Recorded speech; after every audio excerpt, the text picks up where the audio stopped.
భారతదేశపు మహాగ్రంథాలు, కావ్యాల సంపూర్ణ సంకలనం. సబ్స్క్రైబ్ చేయండి తిలక్.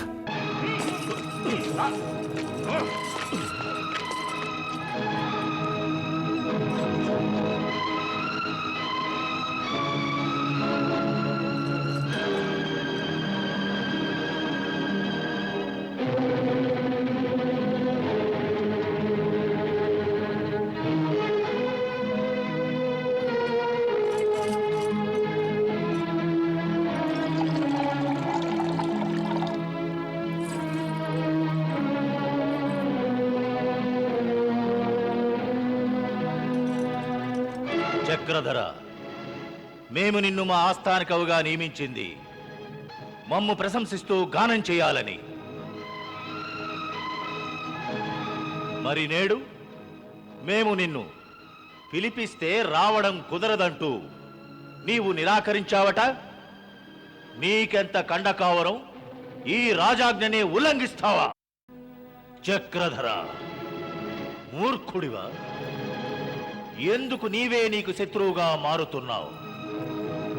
ఒకవేళ నీవు మమ్ము ప్రశంసించకుంటే పస్తులతో మాడి మరణిస్తావు. భగవంతుని స్తుతిస్తూ సుదాముడు మరణించలేదే, మరి నేనెందుకు మరణిస్తాను? అన్నదాత ఈ అతన్ని, అతని కుటుంబాన్ని పోషించాడుగా, అలాగే నన్ను సంరక్షిస్తాడు. చక్రధర, మమ్ము నీవు ప్రశంసించుకుంటే శిక్ష అనుభవించక తప్పదు. అంతేకాదు, ఆస్థాన పదవి కూడా చేజారిపోతుంది. ఆ తర్వాత నీ జీవితమే సర్వనాశనం అవుతుంది. సర్వనాశనం. సర్వనాశనాన్ని గురించి మాట్లాడుతున్నారా రాజా? నోర్ముయి ద్రోహి! భటులారా! చిత్తం మహారాజా. చక్రధర, నీవు చేసిన ఈ ద్రోహానికి మేము నిన్ను శిక్షించి తీరుతాం. ఆ సుదాముడు గతే నీకు పడుతుంది. శ్రీకృష్ణ, సర్వం దైవేచ్ఛ. కానివ్వండి. భటులారా, ఈ ద్రోహిని తీసుకువెళ్ళి ఆ సుదాముణ్ణి శిక్షించినట్టులే దయా దాక్షిణ్యాలు లేకుండా మెట్ల మీద నుంచి కిందకు తోసిపారేయండి. వెళ్ళండి. ఆజ్ఞ మహారాజా.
అరే విప్రవర్య, తమరు అప్పుడే లేచారే? అమృత గడియలు వస్తున్నాయిగా. ప్రతిదినం ఈ సమయానికే నేను లేస్తూ ఉంటాను. మనోహర, బహుశా నీవు రాత్రంతా నిద్రపోయినట్టుగా లేవు. విరహంలో ఉన్నవాడికి నిద్ర ఎలా వస్తుంది విప్రవర్య? అది ఈ వేకువజామున మనసు మరింత వ్యాకులత చెందుతుంది. నిజం చెప్పాలంటే రాత్రంతా లక్ష్మీదేవి గురించిన ఆలోచనలే నన్ను వేధించాయి. వేకువజామున ప్రేయసుని గురించి ఆలోచించకూడదు, ఆ దైవాన్ని స్మరించాలి. అందుకనే ప్రేయసిని వదిలి ఆ భగవంతుణ్ణి ధ్యానించు. మరి నేను స్నానం చేసి వస్తాను, పూజ చేసుకోవాలి. రారా, నువ్వు కూడా స్నానం చేసి నాతో పాటు పూజ చేద్దు గాని. స్నానం చేస్తే ఏమొస్తుంది? స్నానం చేస్తే మనసులోని పాపాలు దూరం అవుతాయా? మనిషి మనసు పవిత్రంగా లేనంత వరకు ఎన్ని మార్లు స్నానం చేసినా వ్యర్థమే. అంతేకాదు, గంగలో స్నానం చేసినా, సూర్యునికి ప్రదక్షిణలు చేసినా మనసు పవిత్రంగా లేనిదే ఏ ప్రయోజనం ఉండదు. నాకు మాత్రం ఒక నియమం ఉంది మిత్రమా. మొదట ఆత్మను శుద్ధి చేసుకొని ఆ పైనే దేహశుద్ధి గావించాలి. సరే, అది వివరించు. ఆత్మశుద్ధి ఏ విధంగా చేసుకోవాలి? ప్రేమరసం అనే గంగలో మునగాలి. అలాగా? ఓ బ్రాహ్మణోత్తమ, ప్రేమించటం నేర్చుకోండి. ప్రేమించటం, ప్రేమ వల్లే తనువు, మనసు, ఆత్మ అన్నీ పవిత్రమవుతాయి. అయ్యో మురళీ మనోహర, నీవు మాటలతో పరులను తేలిగ్గా వశం చేసుకుంటావు. అందులో నిజం ఉన్నా లేకున్నా తప్పక రసానుభూతి మాత్రం ఉంది. నా మాటలు రసానుభూతితో నిండి ఉంటాయి. ఎందుకంటే నా మనసు రసమయ మురళి. సరే సరే, మాటలు చాలించు. నీ మాటలలో పడితే నా ప్రభాత పూజ వేళ దాటిపోతుందయ్యా, కనుక చాలించు. ముందు నేను వెళ్ళి స్నానం చేసి వస్తాను. సరే, మీ ఇష్టం. స్నానం అవసరం అనుకుంటే వెళ్ళిరండి. శ్రీకృష్ణ శ్రీకృష్ణ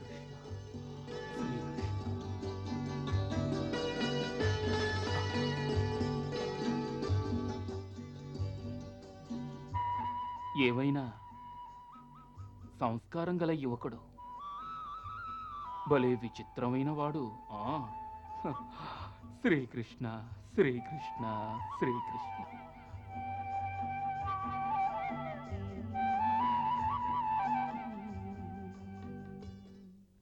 లక్ష్మి లాంటి భార్య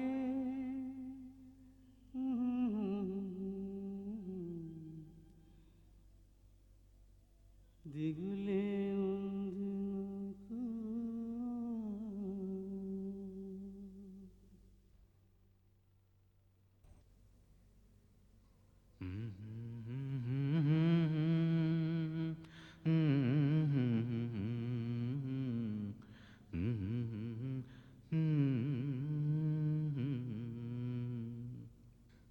బ్రాహ్మణవర్య, తమరి స్నానం అయినట్టేగా? అటు చూడండి, భగవంతుడి విగ్రహం కూడా ఉంది.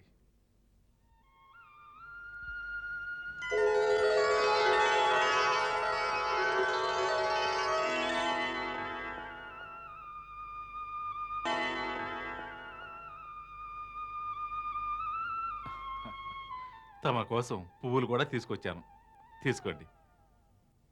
తమరు వెళ్ళి ఆనందంగా పూజ చేసుకోండి. చాలా సంతోషం. నీవు మహా సంస్కారవంతుడివి, కానీ అప్పుడప్పుడు కాస్త విచిత్రంగా మాట్లాడుతుంటావు. ఎందుకంటే నా మాటలు సత్యమైనవి, పైగా నా తర్కం న్యాయమైనది. వృద్ధాప్యంలో నీవు నా ధర్మానికి నష్టం కలిగించాలని యత్నిస్తున్నావు. ఏ ధర్మానికైతే తర్కం వల్ల నష్టం కలుగుతుందో ఆ ధర్మం నిజమైనదే కాదు. ఇప్పుడు నేను నీళ్లకు నీళ్లను, పాలకు పాలను వేరు చెయ్యాలనే చూస్తున్నాను. కళ్లకు కనిపించేది ఎంతవరకు నిజమైనదని గ్రహించగలగాలి. అందుకు కాస్త బుద్ధిబలాన్ని ఉపయోగిస్తే అది గ్రహించడం చాలా తేలికవుతుంది. ఆ విషయాన్నే తమకు తెలియజేస్తున్నాను. ఇప్పుడు నీవు మాటలతో నన్ను ధర్మ సంకటంలో పడవేస్తున్నావు. సంకటాలు పరిష్కారం కావాలని పూజించండి, అన్ని సంకటాలు దూరం అవుతాయి. ఆ, వెళ్ళండి, వెళ్ళి పూజ చేసుకోండి. ఆ, వెళ్ళండి.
మురళీ మనోహర,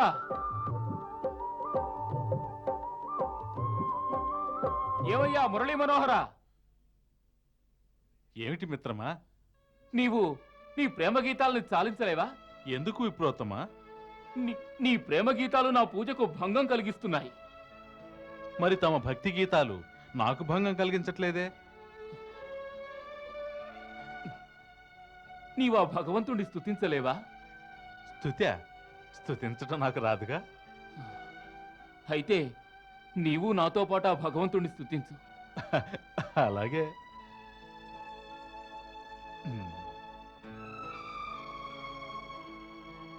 మిత్రుని ఆజ్ఞను శిరసావహిస్తాను.